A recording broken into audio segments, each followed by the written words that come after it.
Hello students, good morning. एक बार फिर से निर्मल ऐप पर आपका स्वागत है। हम लोग स्टडी कर रहे हैं चैप्टर नंबर 4 किंगडम एनिमेलिया, और आज का हमारा लेक्चर है लेक्चर नंबर 3, जिसमें हम नॉन प्रोडेटा के एक और फाइलम के बारे में स्टडी करेंगे। We are going to the study about the kingdom Animalia में हम लोग फाइलम पॉलीफेरा को स्टडी करने जा रहे हैं। फाइलम जो पॉलीफेरा है, अगर उसकी हम बात करें आपके साथ में, तो पॉलीफेरा जो फाइलम है नॉन प्रोडेटा का सबसे पहला फाइलम उसे कह सकते हैं, फर्स्ट फाइलम। क्योंकि प्रोटोजोआ की जो हमने बात की आपसे, जैसे कि आप जानते हो, वो प्रोटोस्टा में भी था। तो ऐसी कंडीशंस के अंदर हम लोग अगर पॉलीफेरा की बात कर रहे हैं, तो पॉलीफेरा के अंदर कौन कौन से कैरेक्टरिस्टिक्स आते हैं, कौन कौन से गुण आते हैं, क्या उनके कैरेक्टर्स होते हैं, वो हम बात करने आज जा रहे हैं आपके साथ में। तो देखो, पॉलीफेरा एक्चुअल में जो नॉन प्रोडेटास हैं, जिसमें प्रोटोजोआ बढ़ा दीजिए एक मिनट के लिए, क्योंकि वो प्रोटोस्टा में भी शामिल होते हैं, यहाँ भी शामिल होते हैं। लेकिन अगर पॉलीफेरा से बात करें तो पॉलीफेरा सिलेंट्रेटा, टीनोपोरा, प्लेटिहेल्मिन्थीज, एस्केल्मिन्थीज, यहाँ तक इनको बोलते हैं लोअर नॉन प्रोडेटा, मतलब कि निम्न श्रेणी के एकशेरुकी प्राणी। एनेलिडा, आर्थ्रोपोडा, मोलस्क, एकाइरोडर्मेटा, हेमिकॉर्डेटा, इनको बोलते हैं हायर नॉन प्रोडेट्स, उच्च श्रेणी के एकशेरुकी। समझ में आ गई बात? तो निम्न श्रेणी के एकशेरुकियों में पहला ग्रुप निश्चित रूप से जो एनिमल्स में आता है, जिसमें पहली बार कोशिका देखी गई, यानी इनका संगठन कोशिकीय स्तर का होता है। अगर आप गौर करोगे इन पॉइंट्स के ऊपर तो आपको पता चलेगा कि किस प्रकार से, देखो, प्रोटोजोआ में जीवित द्रव्य स्तर का संगठन था, अब क्या आ गया, कोशिकीय स्तर का संगठन निकल करके आ गया, ठीक है ना, सेलुलर। तो ये से कैरेक्टर्स हैं, हम चर्चा करेंगे आपके साथ में। पहला कैरेक्टर है कि ये सभी प्राणी जलीय होते हैं, वाटरी होते हैं, ये पानी के अंदर पाए जाते हैं, जल के अंदर पाए जाते हैं, इन द वाटर पाए जाते हैं। और दूसरा कैरेक्टर जो आपको पहले भी मैं वर्गीकरण के आधार में बता चुका हूं, असममित होते हैं, एसिमेट्रिकल होते हैं।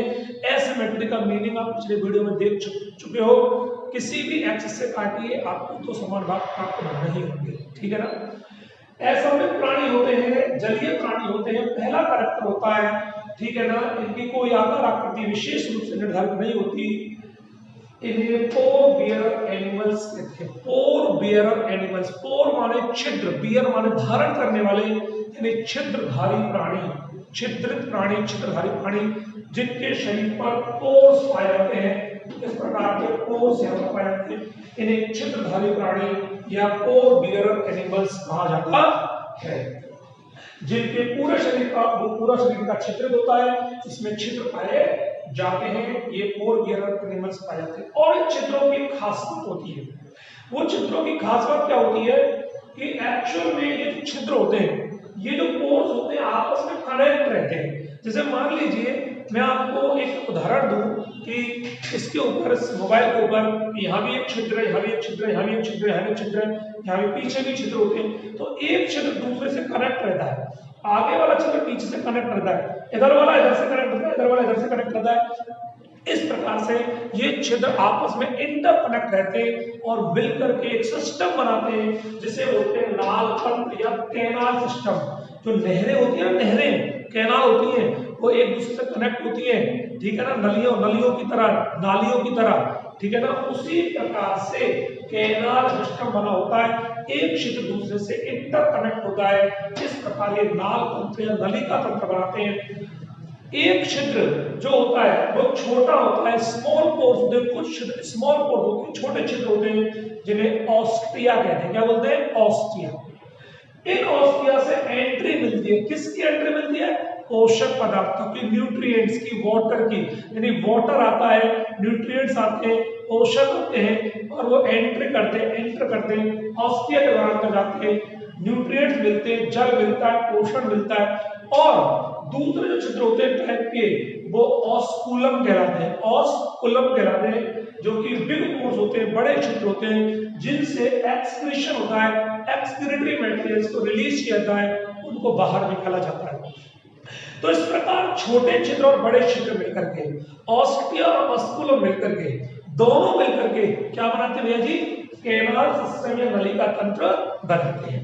ये इनकी विशेष बात होती है। तो पहला पॉइंट जो निकल कर आया हमारे पास में वो था ये जलीय होते हैं, एसिमेट्रिकल होते हैं।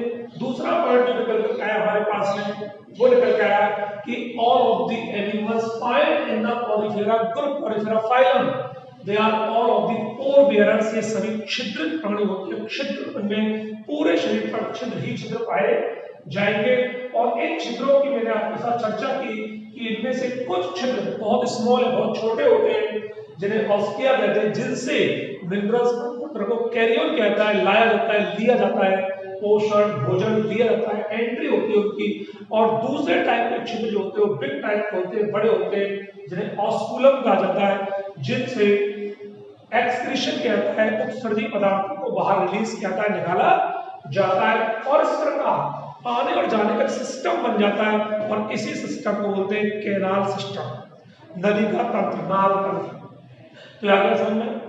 अब तीसरी नेक्स्ट पॉइंट की बात करते हैं कि they all of called sponge.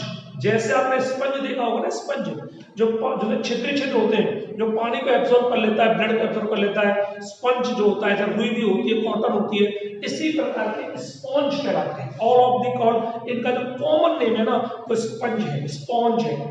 तो इनको कॉमन भाषा में, नॉर्मल भाषा में, जनरल भाषा में स्पंज कहा जाता है, स्पॉन्ज कहा जाता है। आगे समझ में, ये स्पेशल आपको ध्यान रखना, पोरीफेरा पोर जब होगा स्पॉन्ज कहेंगे। तो दैट्स करेक्ट क्लियर हो गया आपका, ये भी करेक्ट क्लियर हो गया आपका।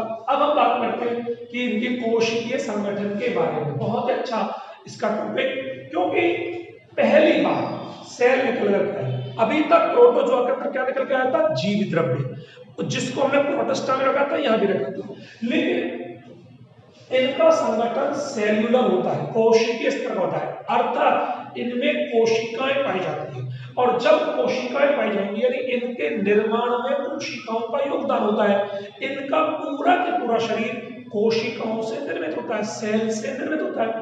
और इनके शरीर में मतलब टिश्यूज नहीं मिलेंगे, उनका अंग कुछ नहीं मिलेगा, केवल और केवल कोशिकाएं मिलेंगी। और ये कोशिकाएं जो होगी ना, वो कोशिकाएं दो तरह की होती है। एक का नाम होता है पिनेकोसाइट्स, सभी इंग्लिश के वर्ड है अपने आप में। और एक का नाम होता है कोएनोसाइट्स। एक का नाम होता है पिनेकोसाइट्स, दूसरे का होता है कोएनोसाइट्स। पिनेकोसाइट्स जो होती है ना, उन्हें डर्मल सेल्स भी कहते हैं। डर्म माने चर्म यानी बाहरी स्तर, एक्सटर्नल लेयर यानी बाहरी स्तर का निर्माण करेंगी। तो दो स्तरों में प्राणी होगा, एक स्तर बाहरी होगा, एक स्तर आंतरिक होगा। तो बाहरी स्तर का निर्माण जो होगा वो एक्सटर्नल स्तर का निर्माण होगा। तो जिन कोशिकाओं को उन्हें डर्मल सेल्स कहते हैं या उन्हें पिनेकोसाइट्स कहा जाता है। और आंतरिक स्तर का जो निर्माण होगा, इंटरनल लेयर का निर्माण होगा, वो कीप आकृति की कीप शेप कोशिकाएं होगा, जिन्हें कॉलर सेल्स भी कहते हैं, जिन्हें कोएनोसाइट्स भी कहते हैं। ये बायोलॉजिकल नेम है, इनकी हिंदी और इंग्लिश नेम होते हैं। तो दो प्रकार की सेल्स यहाँ पर मिलेंगी और केवल सेल्स मिलेंगी, वो टिश्यू में कन्वर्ट नहीं होगी। आउटर साइड की एक्सटर्नल होती है डर्मल सेल्स है, पिनेकोसाइट्स, इंटरनल साइड्स की होती है कीप सेल्स, जिन्हें कोएनोसाइट्स कहा जाता है। तो इनमें कोशिकीय स्तर का संगठन पाया जाता है। ये पहली बात होगी। नेक्स्ट जो पढ़ेंगे आगे चल करके, जब हम सीलेंट डेटा पढ़ेंगे तो उसमें आ जाएगा क्या, ऊतक स्तर का संगठन पाया जाएगा, फिर अंग आ जाएगा, अंग तंत्र आ जाएगा। इस प्रकार हम बढ़ते हुए क्रम में जाएंगे। तो अभी हमारे पास कोशिकाओं से निर्मित एक जीव मिला और जिसका नाम क्या हो गया, पोरीफेरा, जिसमें कोशिकीय स्तर का संगठन पाया जाता है। अब आता है नेक्स्ट पॉइंट उसके बाद में कि इनमें जो जन्म की क्रिया होती है, इनमें जो कायिक जन्म होता है वो विखंडन विधि से होता है, फ्रेगमेंटेशन होता है। टुकड़े टुकड़े कर दो इनको, वो नया प्राणी तैयार हो जाएगा, ओला बन जाएगा। सब लोग जानते हो इनमें विखंडन विधि से कायिक जन्म पाया जाता है। इंग्लिश में वेजिटेटिव प्रोपगेशन पाया जाता है, वो विखंडन यानी फ्रेगमेंटेशन मेथड से पाया जाएगा। नाल तंत्र, कैनाल सिस्टम, सारे वर्ड में आपको इंग्लिश हिंदी में मिक्सअप कर दिए हैं।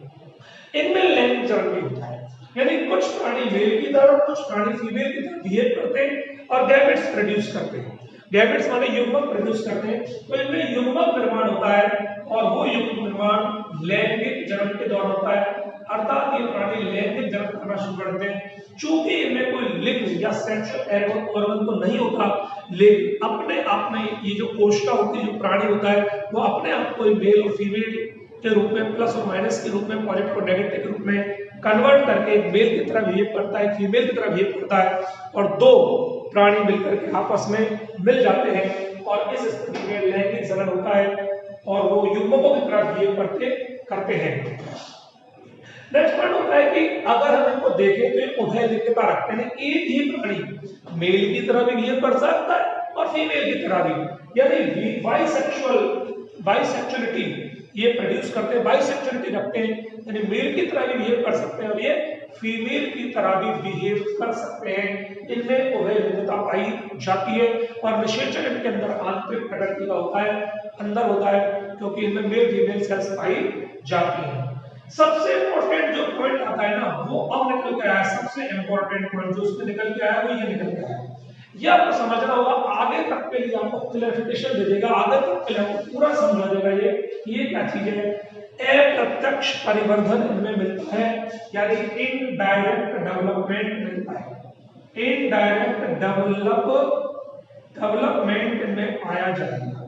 और ये इनडायरेक्ट डेवलपमेंट और डायरेक्ट डेवलपमेंट क्या होते हैं वो मैं आपको बताने जा रहा हूं। देखो, जैसे ह्यूमन बीइंग है, तो ह्यूमन बीइंग में डायरेक्ट डेवलपमेंट है, यानी एक ह्यूमन बीइंग एक चाइल्ड फॉर्म करता है, एक बच्चा पैदा करता है, उस बच्चे का रूप, रंग, आकार, आकृति सब कुछ स्मॉल एक इंसान की जो होता है सेम टू सेम। ऐसा नहीं है कि उसको आंख नहीं आई, उसको पैदा होने के बाद आंखें निकल के आई, सब कुछ होता है उसमें, वो डायरेक्ट कहलाता, सीधा सीधा था, एक छोटा प्रतिरूप, स्मॉल जो एक रेप्लिका होती है वो निकल के आती है, वो डायरेक्ट है।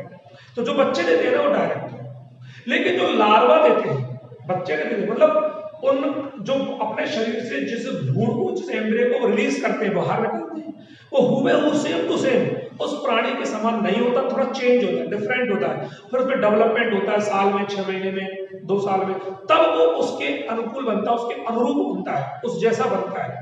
तो कहने का मतलब होता है, एक तो होता है सीधा चाइल्ड फॉर्म करना, उसे बोलते हैं डायरेक्ट डेवलपमेंट, एक होता है इनडायरेक्ट, यानी वो चाइल्ड फॉर्म बाद में बनेगा, हुबहू जो प्राणी की तरह निर्माण होगा बाद में बनेगा, पहले एक अलग बनेगा, उसे लार्वा बोलते हैं। क्या बोलते हैं इसको? लार्वा। ये लार्वा वर्ड इंग्लिश में वर्ड अपने आप में लार्वा बोलते हैं।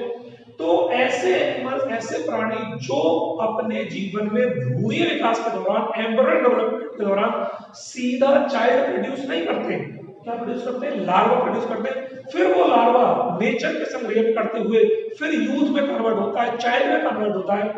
इसलिए वे प्राणी जो लार्वा प्रोड्यूस करते हैं भ्रूणीय विकास के दौरान, एम्ब्रियो डेवलपमेंट के दौरान, उनमें इनडायरेक्ट डेवलपमेंट होता है। मतलब एक एनिमल ने पहले लार्वा दिया, लार्वा से फिर चाइल्ड बना। एक एनिमल ने सीधा चाइल्ड दे दिया, तो जो सीधा चाइल्ड दिया वो डायरेक्ट, और अगर लार्वा के थ्रू होता वो चाइल्ड आया तो वो इनडायरेक्ट। तो इस ग्रुप के अंदर इनडायरेक्ट डेवलपमेंट पाया जाएगा, लार्वा अवस्था पाई जाती है। और इन लार्वा के नाम भी दिए गए हैं जो बड़े इंपॉर्टेंट होते हैं, नीट वगैरह में बड़े इंपॉर्टेंट होते हैं। इसके अलावा इस ग्रुप के लार्वा का नाम होता है एम्फीब्लास्टुला,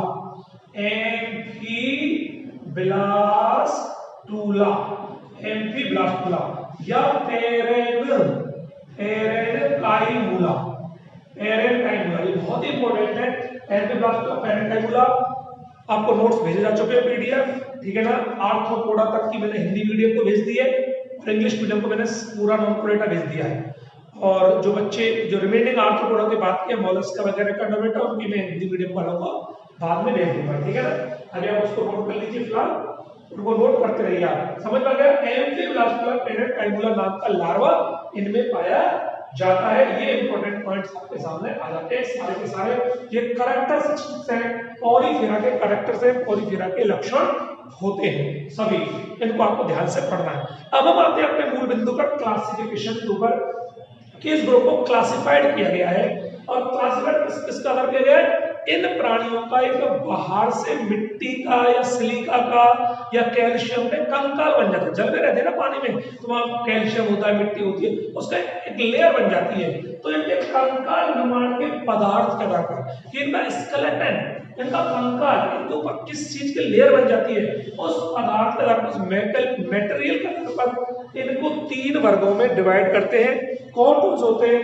कैल्सीस्पॉन्जी, हाइड्रोस्पॉन्जी और डिबोस्पॉन्जी, 3 ग्रुप इनके आते हैं।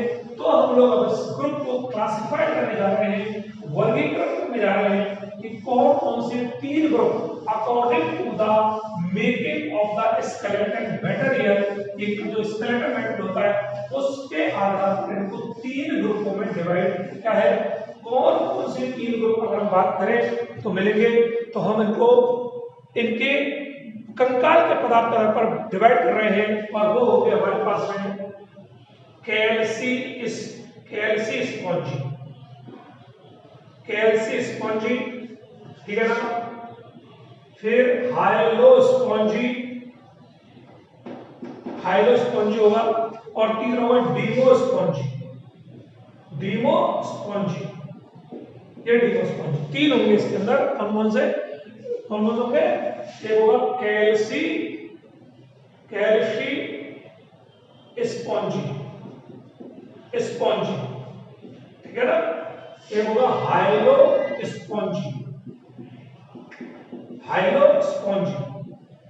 और तीसरा होगा डेमो स्पॉन्जी। 3 होंगे इसके अंदर, ठीक है ना।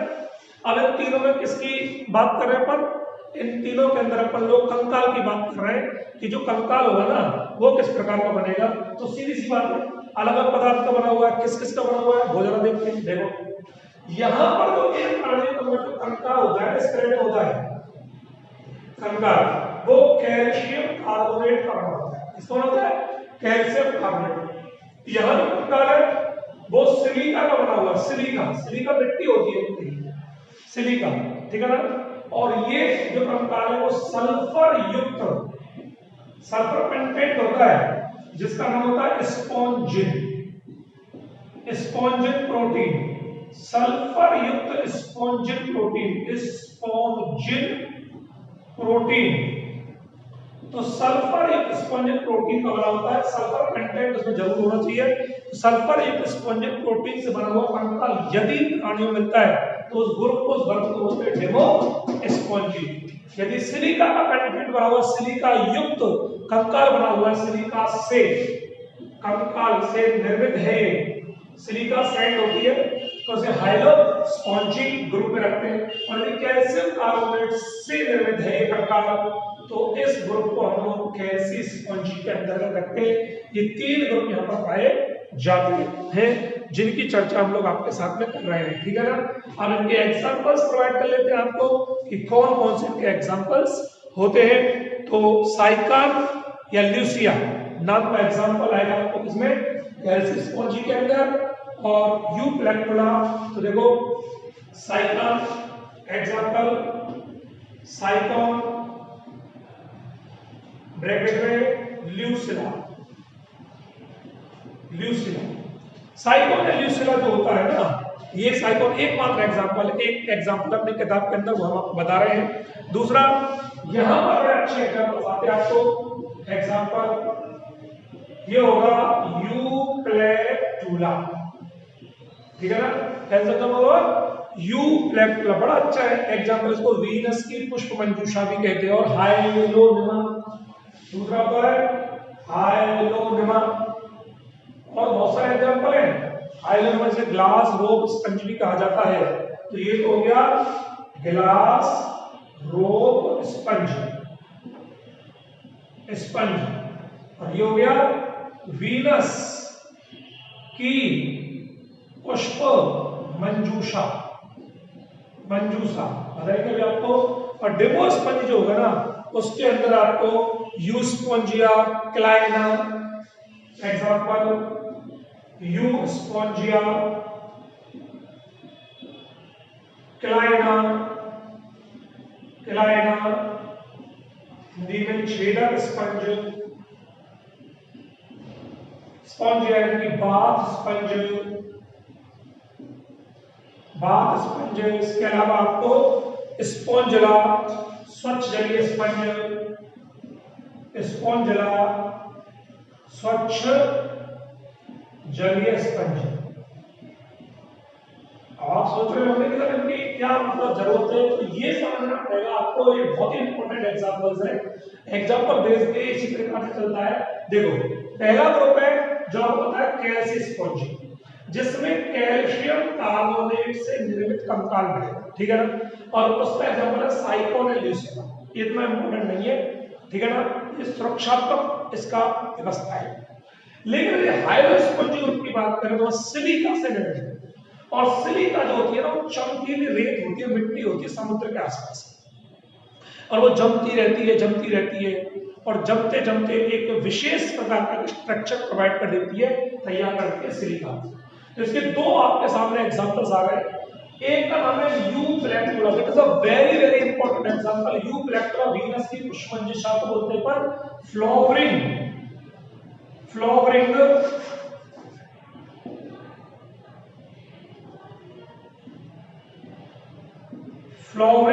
बास्केट ऑफ वीनस इसकी बात कर रहा हूं मैं। वीनस की पुष्पमंजिशा को लिखा है फ्लावरिंग बास्केट ऑफ वीनस शुक्र ग्रह को बोलते हैं, जो सबसे चमकीला होता है, सुना होगा, ठीक है ना। वीनस अमेरिका के अंदर सुंदरता की देवी को बोलते हैं, सुंदरता की देवी इसकी पूजा की जाती है, जो उसे वीनस कहते हैं। और पुष्प, फूल, फ्लावर, बास्केट, मंजूषा, बास्केट मतलब मंजूषा जिसे अपन कह सकते हैं बुके। तो जापान में शादियों के समय इसे उपहार में देते हैं। इतना सुंदर होता है, इतना सुंदर होता है यूप्लेक्टुला की यूप्लेक्टुला ये कुछ नुकसान तो करता नहीं है, कुछ काटने वाटने का तो मुंह तो होता नहीं है, ये तो जंगल सा एक जीव है, इसमें कोशिका होती है और पड़ा रहता है। तो मिट्टी जमते जमते सिलिका चमकीली होते इतनी चमकीली ब्राइटनेस रहती है इसके अंदर, किस यूप्लेक्टुला को, इसलिए इंपॉर्टेंट है, ठीक है ना। इस यूप्लेक्टुला को वीनस की पुष्पमंजुषा कहते हैं, और वीनस शुक्र ग्रह को बोलते हैं, सुंदरता के देवी को बोलते हैं। इसे फ्लावर बास्केट, जापान में शादी के समय इसे उपहार में दिया जाता है, ये बड़ा इंपॉर्टेंट है, ठीक है ना। उपहार में इसको जापान में शादी के समय दिया जाता है यूप्लेक्टुला, ठीक है ना। अब देखो दूसरा हाइलोनेमा, क्या दिया, हाइलोनेमा को क्या बोलते हैं, ग्लास रोप स्पंज। रोप माने रस्सी और ग्लास माने कांच की तरह की रस्सी। कांच की तरह की रस्सी होती है ना, तो कांच जैसी दिखती है, उसे बोलते हैं ग्लास रोप स्पंज हाइलोनेमा। तो ऐसी रस्सी ऐसे बन जाती है जैसे लगता है कोई कांच की छड़ या रॉड पड़ी हुई हो कहीं पर, तो उसे पर बोलते हैं ग्लास और कांच की रॉड पड़ी हो, ग्लास रोप स्पंज को कहा जाता है हाइलोनेमा को। ऐसे चमकीले दिखते हैं, ठीक है ना। समझ आ रही बात है, तो ये बहुत इंपॉर्टेंट बात मैंने बताई। इधर आ जाइए डिमोस्पंज में क्या होता है, सल्फर युक्त स्पंजिक प्रोटीन, यानी प्रोटीन भी है सल्फर भी है। और सल्फर कंटेंट अगर आपको पता हो तो सल्फर हमारी स्किन के लिए बड़ा इंपॉर्टेंट होता है। अगर कोई फोड़ा फुंसी घाव वगैरह हो जाए, गंदगी हो जाए, तो सल्फर से वो वॉश आउट हो जाती है, साफ कर देता है। सल्फर हमारे लिए एंटी बैक्टीरियल एंटी फंगल भी होता है। तो एंटी बैक्टीरियल एंटी फंगल होने की वजह से बड़ा इंपॉर्टेंट होता है। और इसीलिए ये जो आपके सामने डिमोस्पंजी ग्रुप आ रहा है, इस डिमोस्पंजी ग्रुप के अंदर जो इस सल्फर कंटेंट की वजह से जो कुछ एग्जांपल्स आपके सामने आते हैं वो बड़े इंपॉर्टेंट है। पहला एग्जांपल है इसका नाम यूस्पोंजियम, बहुत ही इंपॉर्टेंट एग्जांपल है यूस्पोंजियम। क्यों इंपॉर्टेंट एग्जांपल है यूस्पोंजियम? स्पंज इसलिए इंपॉर्टेंट एग्जांपल होता है ये क्योंकि इसको बाथ स्पंज कहते हैं, नहाने के काम आता है। आपको बड़े बड़े 5 स्टार होटल्स के अंदर बहुत बड़े बड़े जो लोग होते हैं तो इसका यूज करते, सबसे महंगा साबुन नहीं है पर साबुन जैसा ही इसको लाएंगे डायरेक्ट और यूज करेंगे। क्यों करेंगे? नेचुरल सल्फर है इसके अंदर। तो स्किन प्रॉब्लम्स, इचिंग, इरिटेशंस जितनी भी होंगे और वहां पर जो भी होगा वो सारा होता है। इसलिए सबसे महंगा अगर कोई साबुन दुनिया में बनाया जाता है तो बाथ स्पंज के रूप होता है, इसका नाम है यूस्पोंजियम। समझ में नहीं आया? अब चूंकि लाभदायक बड़ा भी है, यूप्लेक्टुला लाभदायक होता है, इसको अपन जापान में शादी के समय देते हैं, तो स्पंज में बड़ा महंगा स्पंज है, बाथ स्पंज नहाने के लिए आता है, जानते इस बात, ठीक है। तो कुछ अन्य भी उदाहरण होते हैं, जैसे क्लाइना, ये खतरनाक भी होता है, डेंजरस भी होता है। जहां पनप जाता है किसी के ऊपर, वह छिद्र कर देगा, अब फोर्स उत्पन्न कर देगा, उसे तोड़ देगा, ब्रेक डाउन कर देगा, तो उसे छेदक स्पंज कहते हैं क्लाइना को, ठीक है ना। ये छेद कर देगा, पोर्स अरेंज कर देगा, तो ये नुकसान भी देता है क्लाइना, ठीक है ना। इसी प्रकार स्पॉन्ज का होता है जो साफ जल में मिलता है। मोस्टली ये जितने भी स्पंज होते हैं वो समुद्रों में मिलते हैं, पर कुछ स्पंज स्वच्छ जल में मिलते हैं स्पंज का। तो स्टूडेंट्स आज हमने आपके साथ में जो बातें की वो जिस टॉपिक के बारे में बात की उसका नाम था पॉरीफेरा। आपने इसको सुना, ध्यान से देखा। और सबसे बड़ी बात, हम जो बात कर रहे हैं अभी हम नॉन कॉर्डेटा बात कर रहे हैं। नॉन कॉर्डेटा में हम प्रोटोजोआ को थोड़ा अलग से हमने देख कर दिया है। इंग्लिश मीडियम वालों को मैंने प्रोटोजोआ के नोट्स नहीं भेजे, तो शायद आपके एनसीईआरटी बुक में नहीं है, ठीक है ना, इसलिए कोई घबराने की बात नहीं, मैंने समझा दिया, पढ़ा दिया। आप पूरी तरह से नोट डाउन कर लेना, इंग्लिश वाले और हिंदी वाले को भेज दिया प्रोटोजोआ, चाहे तो वो यूज नोट कर लेना, नहीं तो पूरी तरह से कर लेना, ठीक है ना। इसको हम पहला मानवा, ठीक है। तो हमने पॉरीफेरा पढ़ा, फिर हम नेक्स्ट कल पढ़ेंगे सीलेंट्रेटा, एक क्रम से पढ़ेंगे। फिर Ctenophora, Platyhelminthes, Aschelminthes, Annelida, Arthropoda, Mollusca, Echinodermata, Hemichordata. जब ये पूरा हो जाएगा तो एकदम एक ही करेंगे, आराम से करेंगे, क्योंकि ये थोड़ा इस प्रकार का टॉपिक है, थ्योरेटिकल है। आपने ध्यान से देखते रहिए स्टूडेंट्स, और उसके बाद हम देन उसका कॉर्डेटा पढ़ेंगे। ये लंबा चलेगा अपना 8-10 दिन से भी पर, तो आप इन्हें ध्यान से देखते रहिए, पढ़ते रहिए। Thank you very much.